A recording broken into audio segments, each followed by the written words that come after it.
Olá, bem-vindos ao quadro. Hoje a nossa aula é sobre associação de geradores em série. Para ficar mais fácil, vamos começar aqui com um exemplo. Suponha que você comprou uma lanterna. Abrindo essa lanterna, você viu que há 3 pilhas nessa lanterna. Uma pilha ligada na outra. Ah, como assim ligada na outra? Bom, você tem aqui o polo positivo e aqui o polo negativo. Você viu que o polo positivo de uma pilha está sempre ligado no polo negativo da outra. Tá certo? O que você quer fazer? Você quer ir até outra loja, comprar outra lanterna igual, com as mesmas características, mas quer usar só uma pilha. Você quer encontrar uma pilha para colocar naquela mesma lanterna. Pronto, é melhor fazer isso. Você quer uma pilha que funcione como essas outras 3, tá certo? Que ela substitua as outras 3 pilhas.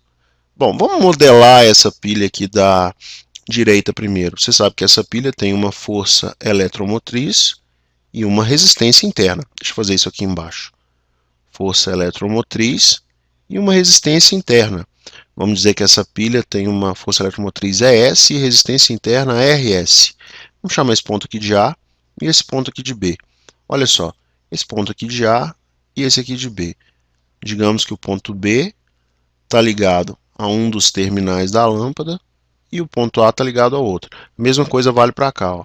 Só que aqui você tem o ponto B e o ponto A é esse aqui de trás. Tá certo? Esse é o ponto A. Tá bom? Escrevi um modelo para essa pilha. Eu sei que a diferença de potencial nos terminais A e B é igual a força eletromotriz menos RS vezes I, que é a corrente, o I é a corrente que entra aqui no terminal A e sai pelo terminal B, tá certo? O terminal A é o polo negativo da pilha e o B é o positivo. Bom, acho que eu errei aqui em cima, né? Esse é o polo negativo e aqui o polo positivo. Pronto, para ficar igualzinho o desenho que a gente vê na pilha. Agora olha esse circuito aqui do lado. Faz conta que essas 3 pilhas são diferentes, tá? Você tem aqui a pilha 1, a pilha 2 e a pilha 3. Vamos modelar a pilha 1. A pilha 1 tem uma força eletromotriz E1 e uma resistência interna R1. Uma resistência interna R1. Sobre os terminais dela, nos terminais dela, você mede uma tensão U1. Lembrando que esse aqui é o mesmo ponto A, tá joia? Agora a segunda pilha, ela tem uma força eletromotriz E2 e uma resistência interna R2. Nos terminais dela, você consegue medir uma tensão U2. A terceira pilha, que está conectada na segunda, tem uma força eletromotriz E3 e uma resistência interna R3. E por fim, ela se conecta aqui no terminal B. A diferença de potencial que eu meço nela é esse U3. Tá certo? Eu posso escrever o UAB, a diferença de potencial entre os pontos A e B, como a soma das diferenças de potencial U1, U2 e U3. Tá vendo? A corrente entra aqui pelo ponto A, a mesma corrente I passa por todos os dispositivos e chega aqui no ponto B, tá certo? A mesma corrente.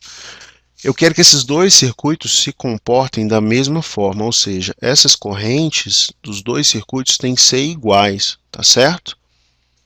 Bom, eu vou calcular então essa diferença de potencial equivalente e essa resistência interna equivalente da outra pilha que eu comprei, para substituir a associação de 3 pilhas que estão ligadas uma no final da outra, né? A corrente que passa nelas é a mesma, né? E a corrente sempre passa em um dispositivo para depois passar no outro. E essa associação é uma associação em série. Vamos escrever esse UAB aqui, que se eu colocar um voltímetro entre os pontos A e B do circuito da esquerda e entre os pontos A e B do circuito da direita, eu vou medir a mesma coisa, tá bom? Vamos escrever a tensão U1, a diferença de potencial U1, em função da força eletromotriz e da resistência interna. Do circuito do gerador 1, né? Do gerador 1. Bom, tá escrito aqui. E do 2, como é que fica? Eu estou somando, né? A gente tem E2 menos R2I. Por que o menos? Porque a gente tem uma queda de potencial na resistência, né? Por isso a gente usa o sinal negativo. Então, mais o E3 menos o R3I. Por que mais E3? Né? Porque toda vez que tem uma fonte assim, ó, e a corrente passa do polo negativo para o polo positivo da força eletromotriz, a gente tem um aumento de potencial, tá bom? Vamos reorganizar essa equação aqui. O AB é igual a E1 mais E2 mais E3, tá vendo? Coloquei todo mundo aqui para a esquerda. Menos R1I menos R2I menos R3I. Se eu agrupo esse pessoal, se eu agrupo os semelhantes aqui, o que eu tenho? Olha, eu tenho E1 mais E2 mais E3 no mesmo grupo, e eu posso fazer assim, eu coloco esse menos aqui em evidência, R1 mais R2 mais R3, que multiplica aí, tá certo? Esse grupo, essa soma de forças eletromotrizes, é igual à força eletromotriz equivalente. E essa soma de resistências é igual à resistência equivalente, né, que a gente chama aqui de RS, porque é do circuito com gerador em série.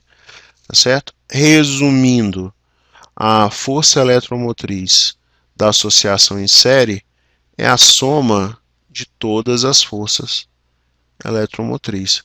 Lembrando que os geradores têm que estar alinhados assim, tá bom? E a resistência interna é a soma das resistências internas de todos os geradores. Na próxima aula a gente faz um exercício para ver a aplicação desse conceito, né? A gente faz um exercício com números. Espero que vocês tenham gostado da aula. Um grande abraço e até a próxima, pessoal.